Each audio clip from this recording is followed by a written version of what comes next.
Once a cheater, always a cheater. Scrolling through Reddit late one night, I stumbled across a post that stopped me in my tracks. It was in one of those drama-filled subreddits where people vent about their lives, seeking advice or validation. The title read, Once a cheater, always a cheater. The OP original poster, a woman named Claire, laid it all out in the first paragraph. She had been dating her boyfriend, Jake, for almost 2 years. Things were great, or so she thought. They had plans to move in together next month, had even picked out furniture. But one night, she got an Instagram DM that shattered everything. It was from a girl named Becca. The message started with, "Hey, I don't know if you know this, but I've been seeing Jake for a couple of months now." Claire's heart dropped. She read and reread the message, hoping it was some kind of prank. Becca attached screenshots, texts, selfies, and a time-stamped photo of Jake at her place. There was no denying it. Claire confronted Jake that same night. She showed him the evidence, her hands shaking as she held her phone. At first, he denied it, calling Becca crazy and accusing Claire of being paranoid. But when she refused to back down, he crumbled. Yes, he admitted, his voice barely a whisper. It was a mistake, but it didn't mean anything. Claire was devastated but also furious. She kicked him out of her apartment that night and blocked him on everything. The story didn't end there, though. A few weeks later, Jake showed up at her door with flowers, begging for another chance. He claimed he'd started therapy to address his commitment issues and swore up and down he'd never hurt her again. This is where Reddit came into play. Claire didn't know what to do. Part of her wanted to believe he could change. He seemed genuinely remorseful, but the other part of her kept hearing the old adage, once a cheater, always a cheater. Reddit's response: a mixed bag. Some users shared their own experiences, saying cheaters rarely change, while others encouraged her to trust her gut. One comment stood out. You already know the answer. If you take him back, you're teaching him there are no real consequences.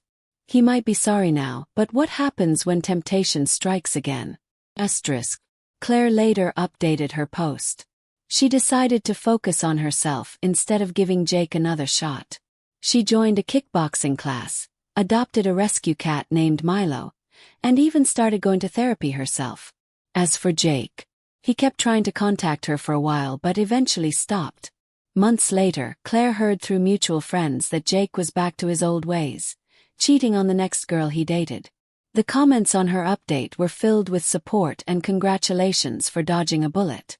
Claire's takeaway was simple: people don't change unless they truly want to, and sometimes even then they don't. It was a Reddit story for the ages, one that left me reflecting on my own relationships. Trust is fragile, and sometimes, walking away is the bravest. Claire's journey didn't end with Jake. After cutting him out of her life, she spent the next few months rebuilding herself. Milo, her rescue cat, became her constant companion, a source of comfort on the hard days and comic relief when she needed it most. The kickboxing class turned into more than just a way to blow off steam. Claire discovered an inner strength she hadn't realized was there. Each punch, kick, and block felt like a small victory, a step further away from the betrayal that had once consumed her. Her instructor, a tough but kind woman named Lana, quickly became a mentor. Lana had her own story of heartbreak and resilience, and she often reminded Claire, the best revenge isn't getting even, it's thriving. Claire also threw herself into therapy. She wanted to understand why she had ignored the small red flags with Jake, the overly vague excuses, the sudden bursts of defensiveness, the way he always kept his phone face down. Therapy helped her realize that it wasn't about blaming herself but about learning to trust her instincts and set boundaries in the future. One night, about a year after she'd walked away from Jake, Claire found herself at a gallery opening downtown. A friend had invited her, insisting she needed to get out and meet new people. Claire had been hesitant. Socializing still felt a bit daunting, but she went anyway. That's where she met Ryan. Ryan was a photographer whose work was being showcased that evening. He wasn't flashy or over-the-top charming like Jake had been. Instead, he was genuine, kind, and a little shy. They started talking about one of his pieces, a black and white photo of an abandoned amusement park, and the conversation flowed naturally. As the weeks passed, Ryan and Claire started seeing each other. It was slow and cautious at first. Claire had walls up, and Ryan seemed to understand that. He never pressured her, never made her feel rushed. Instead, he showed her through his actions, consistent, thoughtful, and reliable, that he was different. One day, after a few months of dating, Ryan asked her a question that caught her off guard. Do you think trust is something you can rebuild, or does it have to start fresh with someone new? The question lingered with her for a moment. She thought about Jake, about the pain and lessons that had come from that chapter of her life. Then she thought about Ryan, about the kindness he'd shown her and the patience he'd given her. I think it's both, she finally said. Sometimes you need to start fresh, but you also need to rebuild trust in yourself first. Only then can you really let someone else in. Ryan smiled at her, and for the first time in a long while, Claire felt a genuine sense of hope. The Reddit thread about Jake remained one of her most popular posts, even long after she'd stopped updating it. People would occasionally comment, sharing their own stories or asking how she was doing. Claire sometimes considered posting a final update but decided against it. Her life was no longer about Jake or his betrayal. It was about her growth, her resilience, and the new life she was building with Milo curled up at her feet and Ryan by her side. Because once a cheater, always a cheater. Maybe. But once a survivor, always a survivor. Absolutely. Thing you can do. Claire's journey took another unexpected turn about a year after she and Ryan began dating. She had just finished a work presentation and was walking out of a cafe when she heard a familiar voice. Claire's? She turned to see Jake standing a few feet away, looking almost unrecognizable. He seemed thinner, his face lined with exhaustion. For a moment she froze. Memories of their time together flooded her mind, but they were distant, like echoes from another life. Jake, she said, her voice neutral. He shifted awkwardly, clearly unsure of how to approach the conversation. I didn't expect to run into you. How've you been? Claire hesitated but decided to answer honestly. I've been good. Really good, actually. Her calm demeanor seemed to throw him off. That's great to hear, he said, fumbling with his words. I wanted to say I'm sorry. For everything. Claire studied him. He looked sincere, but she no longer felt the need to analyze his motives. His apology, while overdue, wasn't something she needed anymore. I appreciate that, she said simply. Jake's eyes darted to the ground, and he let out a soft laugh. You probably think I'm still the same guy, huh? She tilted her head. Does it matter what I think? It's not my place to judge who you are now. Jake seemed taken aback, but nodded. Fair point. I've been working on myself. Therapy, sobriety, all of it. I'm trying to be better. Claire gave him a small smile. That's good, Jake. I hope it works out for you. The conversation ended shortly after that. As Claire walked away, she felt lighter, as if she had finally closed a chapter she didn't even realize was still open. When she told Ryan about the encounter later that evening, he listened without interrupting. When she finished, he asked, "How did it make you feel?" Claire thought for a moment. Honestly, relieved. It reminded me of how far I've come. I'm not angry anymore, and I don't feel sad about it. I just feel free. Ryan smiled, reaching across the table to take her hand. You are free, Claire. You made that choice a long time ago. Life continued to unfold beautifully after that. Claire received a promotion at work, and she and Ryan moved in together into a cozy apartment with plenty of sunlit corners for Milo to lounge in. She still thought about the lessons she'd learned from her past, but they no longer weighed her down. Instead, they became part of the foundation she built her new life upon, one of trust, growth, and genuine happiness. Because sometimes the best way to move forward is not just to survive, but to thrive. And that's exactly what Claire was doing. Claire's new life was blossoming in ways she never imagined.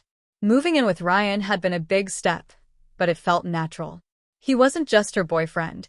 He had become her partner in every sense of the word. They celebrated small victories together, like when Claire perfected her homemade lasagna recipe or when Ryan booked his first major photography exhibit.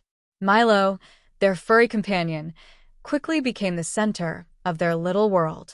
He'd claimed his favorite spots in their apartment, the patch of sunlight near the window in the mornings and the cozy blanket draped over the couch in the evenings. One weekend, while they were unpacking some of Ryan's old boxes, Claire stumbled upon a dusty photo album. Ryan grinned sheepishly as she flipped through it. The album was filled with pictures of his travels, towering mountains, bustling cities, serene beaches. "I used to think I'd never settle down," he admitted, sitting beside her. "I was always chasing the next adventure, the next photo. But then I met you, and I realized not all adventures are out there. Some are right here." Claire smiled, her heart swelling. "Well," she teased, "I hope this adventure includes me." Ryan leaned in, brushing a kiss across her forehead. "You are the adventure, Claire." Their relationship wasn't perfect, no relationship ever is, but it was real, built on mutual respect, communication, and trust. They had their disagreements, like when Ryan accidentally overwatered Claire's beloved fern, but they always found their way back to each other. One evening, as they sat on their balcony watching the sunset, Ryan reached into his pocket and pulled out a small velvet box. Claire's breath hitched as he opened it to reveal a simple but stunning engagement ring. "Claire," he began, his voice steady despite the nervous glint in his eyes, "you've taught me what love truly means. It's not just about the good times. It's about showing up, even when it's hard. You've shown me how to build something real, and I can't imagine my life without you. Will you marry me?" Tears welled up in Claire's eyes as she nodded. "Yes," she whispered, then louder, "yes." They laughed, cried, and hugged each other tightly, Milo weaving between their legs as if he, too, were celebrating. In the weeks that followed, they began planning their wedding. Claire insisted on keeping it small and intimate, just close friends and family. She didn't want a big, elaborate event. She wanted something that reflected their journey, simple, heartfelt, and meaningful. On the day of their wedding, as Claire walked down the aisle, she couldn't help but think about how far she had come. The girl who had once been shattered by betrayal was now standing tall, surrounded by love, with a future brighter than she'd ever imagined. When she reached Ryan at the altar, he took her hands and whispered, "You're my everything, Claire." And in that moment, Claire knew she had finally found her happy ending. Not because of Ryan, but because she had learned to love and value herself first. He was the person who complimented her, not completed her, and that made all the difference. As they exchanged vows and sealed them with a kiss, Claire's heart swelled with gratitude. Life had its twists and turns, but she had come out stronger, wiser, and ready to embrace every new chapter with open arms. Because once a cheater might always be a cheater, but once a survivor, always a thriver. And Claire was thriving. The wedding day was nothing short of magical. Claire and Ryan exchanged vows under a canopy of fairy lights strung through an old oak tree at a small, picturesque vineyard. Close friends and family gathered, their love and support wrapping around the couple like a warm embrace. Milo, dressed in a tiny bow tie, had a special role in the ceremony, delivering the rings. Claire's heart melted as he trotted down the aisle, carrying a small satin pouch in his mouth, eliciting a collective awe from the guests. After the ceremony, Claire took a moment to step away from the crowd and absorb everything. She stood on the edge of the vineyard, looking out at the rows of grapevines stretching into the horizon, bathed in the golden glow of the setting sun. Taking it all in, a voice said behind her. She turned to see Lana, her kickboxing instructor, and now one of her closest friends. Lana had been a source of strength and encouragement since Claire first walked into her gym, broken and searching for an outlet.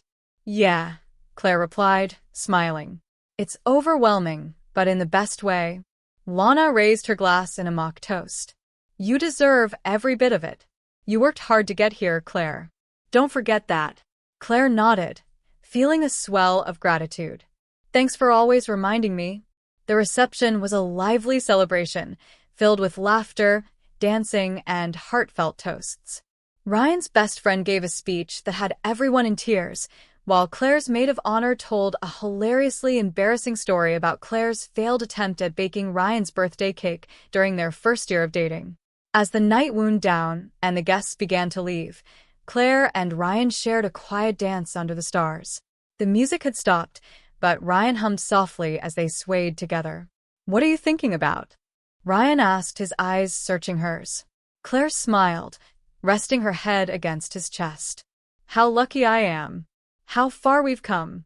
And how excited I am for what's next." The next chapter of their lives began with a honeymoon in Greece, a destination Ryan had dreamed of visiting for years. They explored ancient ruins, wandered through charming villages, and soaked up the sun on breathtaking beaches. Every moment felt like a dream, a testament to the life they were building together. When they returned home, they found new adventures waiting for them. Ryan's photography business took off, and Claire finally launched the nonprofit she had always dreamed of, a mentoring program for young women navigating life's challenges. She named it Thrive, a nod to the resilience and strength she had discovered within herself. Over the years, Claire and Ryan faced challenges like any couple: job stress, health scares, and the occasional disagreement over what color to paint the living room, but they always tackled them together. Their love grew stronger with each hurdle, a reminder that they were partners in every sense. Milo, their loyal companion, remained a constant source of joy and mischief, even as he grew older. When they eventually adopted a second cat, a sassy little tabby named Luna, Milo took on the role of patient big brother, solidifying their little family. One rainy afternoon, years after their wedding, Claire sat by the window with a cup of tea, reflecting on her journey. She thought about the heartbreak that had once consumed her, the doubts and fears she had carried for so long. And then she thought about the life she had now, a life filled with love, purpose, and endless possibilities. As Ryan walked into the room, carrying a stack of photo albums, he smiled. "What are you thinking about?" Claire reached for his hand, her eyes sparkling. "How lucky I am. How far we've come. And how excited I am for what's next." Because no matter what challenges life threw their way, Claire knew one thing for certain. She was no longer just surviving. She was thriving. And the best was yet to come. As Claire and Ryan settled into their life together, they began dreaming about the future in a more concrete way. One of those dreams involved expanding their family. While they loved their little fur family with Milo and Luna, they often talked about having children. One evening, as they sat on the couch with Milo curled up between them and Luna perched on the armrest, Ryan brought it up again. "Do you think we're ready?" he asked, his tone soft but serious. Claire set down her tea and looked at him. She could see the mix of excitement and nervousness in his eyes, mirroring her own feelings. "I think so," she said after a moment. "It's scary, but I don't think anyone ever feels completely ready." They decided to take the leap, and soon their life was filled with prenatal appointments, nursery planning, and a roller coaster of emotions. When they found out they were having a baby girl, Claire cried happy tears, and Ryan immediately started researching the best baby carriers and strollers. 9 months later, on a crisp spring morning, their daughter, Ella, came into the world. She was tiny and perfect, with a soft tuft of dark hair and the biggest, brightest eyes Claire had ever seen. Holding Ella for the first time, Claire felt a rush of love so overwhelming it brought her to tears. "Welcome to the world, little one," she whispered, cradling her daughter close. The months that followed were a blur of sleepless nights and joyful firsts. Ella's first smile, her first laugh, and the way her tiny fingers would wrap around Claire's brought a new kind of happiness into their lives. Parenthood wasn't always easy, of course. There were moments of frustration and exhaustion, times when Claire and Ryan had to remind themselves to communicate and support each other. But through it all, their love only deepened. One evening, as Claire rocked Ella to sleep, she thought back to the version of herself who had once been broken by betrayal. That younger Claire couldn't have imagined the life she had now, filled with love, trust, and a sense of fulfillment that came from embracing her own worth. Ella grew quickly, her personality shining through more with each passing day. By her second birthday, she was a curious, adventurous toddler who loved Milo and Luna as much as her parents did. The cats, surprisingly patient with her clumsy affection, seemed to understand their role in her life. Claire's nonprofit, Thrive, flourished alongside her family. She expanded its reach, launching workshops and mentorship programs that helped countless women rediscover their strength and purpose. It became a passion project that gave her as much as she gave to it. Years later, on a quiet evening as the sun dipped below the horizon, Claire stood on their porch, watching Ella chase Bubbles in the yard. Ryan stood beside her, his arm wrapped around her shoulders. "You know," he said, breaking the comfortable silence, "we've built a pretty incredible life." Claire leaned into him, smiling. "We have. And it just keeps getting better." As she watched Ella's laughter fill the air and felt the warmth of Ryan's embrace, Claire knew she had truly left her past behind. Every twist and turn in her journey had led her here, to this moment, and she wouldn't change a thing. Because once a survivor, always a thriver, and Claire was thriving in ways she'd never imagined.